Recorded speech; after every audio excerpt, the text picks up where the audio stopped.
Assalamualaikum warahmatullahi wabarakatuh.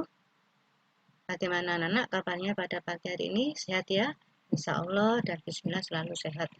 Anak, kita jumpa lagi walaupun belajar masih secara virtual atau online. Ibu harap kalian tetap semangat ya.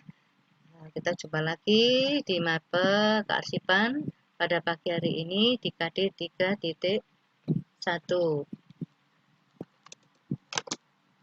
Nah, selanjutnya Ibu ingatkan lagi visi SMK Wahid Hasim Surabaya, yaitu unggul, cerdas, mandiri, berhaluan al-sunnah wal jamaah. Jangan lupa anak-anak ya. Selanjutnya arsip dan kearsipan, ini adalah materi pada pagi hari ini ya. Nah, apa sebut arsip dan kearsipan? Nah, ini kita lihat.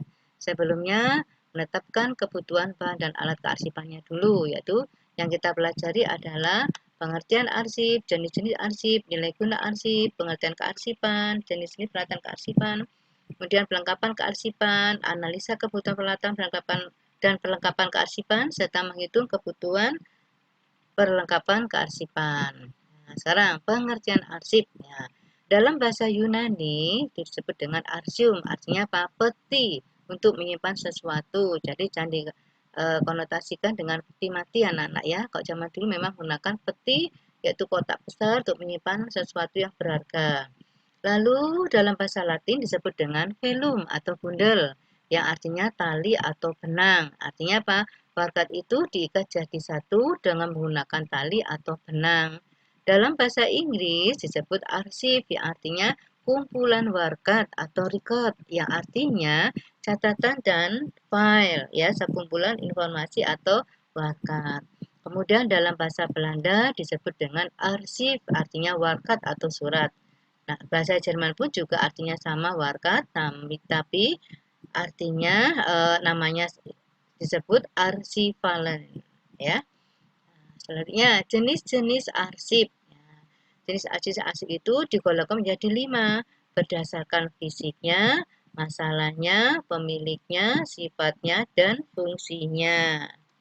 Kemudian jenis arsip berdasarkan bentuk fisiknya. Ada yang berbentuk lembaran, misalnya surat ya.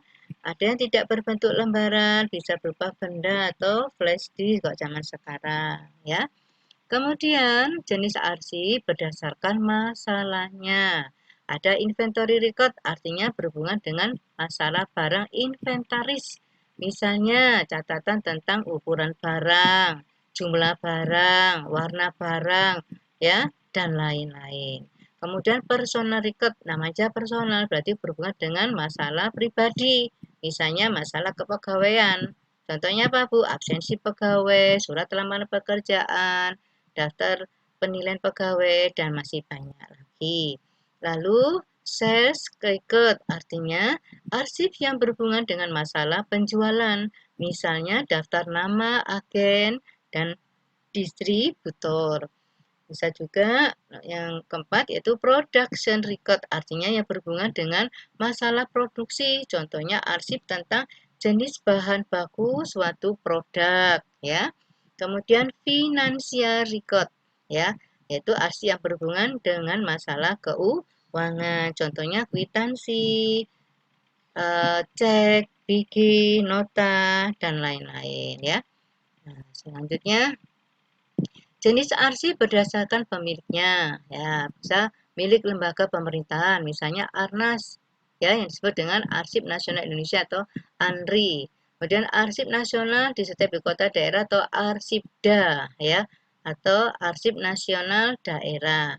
Kemudian milik instansi pemerintah atau swasta. Ini biasanya ada arsip primer atau asli dan arsip sekunder atau kopiannya atau salinannya. Kemudian ada arsip sentral ya dipusatkan dan arsip unit artinya disimpan di beberapa unit kerja. Nah, kemudian berdasarkan sifatnya. Ya, jadi nih anak-anak ya, ada arsip yang tidak penting atau sekedar informasi. Contohnya surat undangan. Arsip biasa ya, yaitu arsip yang semula penting menjadi tidak penting, misalnya surat lamaran pekerjaan atau lamaran kerja. Ya, Bu, kalau undangan apa Bu? Kenapa tidak penting ya? Karena setelah dibaca kan tidak digunakan lagi ya anak-anak ya. Kecuali memang sudah ada arsipnya ya.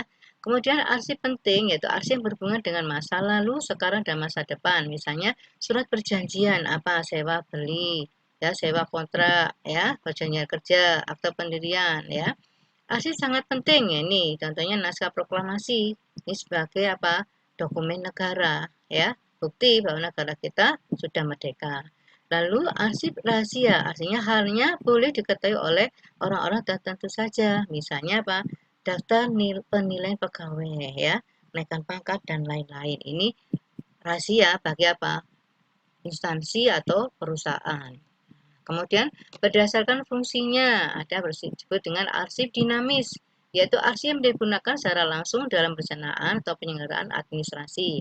Kemudian ada arsip aktif ya, yaitu digunakan secara terus-menerus, dan arsip semi aktif yaitu yang frekuensinya penggunanya menurun. Lalu ada arsip inaktif, artinya arsip yang sangat jarang digunakan. Dan arsip statis ada tetap ya, artinya yang tidak dipergunakan secara langsung dalam perencanaan atau penyelenggaraan kegiatan administrasi. Nah, sekarang nilai guna arsip. Bu, ada nilainya Bu arsip itu? Ya ada. Ya, ada untuk nilai penerangan, yaitu berguna sebagai bahan informasi. Misalnya surat pengumuman. Makanya kalau kalian dapat edaran pengumuman dari sekolah, jangan dibuang dulu. Ya, siapa tahu itu sebagai apa? Kejelasan dari suatu peristiwa.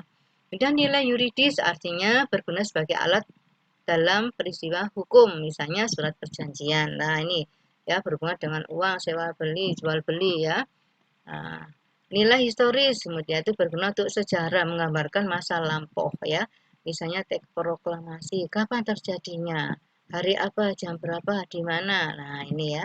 Nah, nilai ilmiah yaitu arsip digunakan untuk pengembangan ilmu pengetahuan, misalnya hasil karya tulis ya.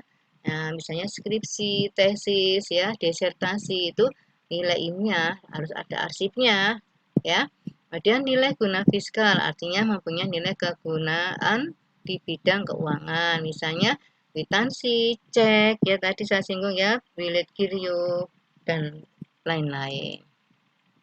Nah, sekarang sudah masuk dalam kearsipan. Apa Bu kearsipan?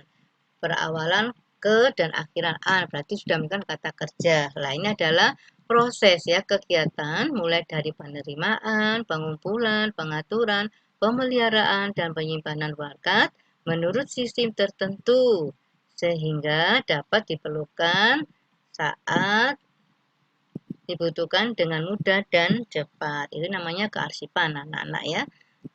Selanjutnya, istilah penting dalam kearsipan. Apa aja Bu? Ini.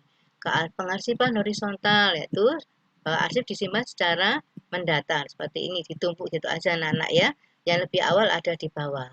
Kemudian pengarsipan vertikal yaitu dilakukan secara tegak lurus. Nah, ini ya, seperti ini, menyamping, berderet ya. Nah, kemudian pengarsipan lateral yaitu penyimpan arsip dilakukan secara berdiri tegak seperti ini ya, menggunakan outner atau map yang besar.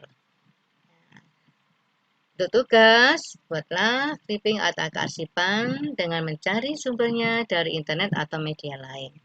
Tugas dibuat pribadi maksimal 5 lembar, buat yang rapi dan bersih di kertas HVS ukuran A4 dan dijilid sesuai dengan kreativitas kalian. Ini dikumpulkan seminggu setelah pelajaran ini ya anak-anak ya, di ruang guru lantai 3 SMK pada hari Senin dan Rabu, karena Bu Eni piketnya hari Senin dan Rabu. Tapi secara progres ya anak-anak, bisa kalian WA Bu Eni dulu. Jangan lupa beri judul keepingnya, nama, kelas, nomor urut, dan tahunnya. Anak ya, saya rasa pelajaran pada pagi hari ini cukup sampai di sini. Ibu berharap jangan lupa kalian dan saya, kita semua selalu berdoa dan bersyukur atas apa yang kita sudah nikmati saat ini, walaupun kondisi pandemi yang belum mereda ini. Tetap jaga kesehatan, patuhi protokol kesehatan, gunakan masker ya. Tetap semangat ya anak-anakku, walaupun belajarnya saat ini masih daring. Akhirul kalam, wabillahi taufik walidayah. Wassalamualaikum warahmatullahi wabarakatuh.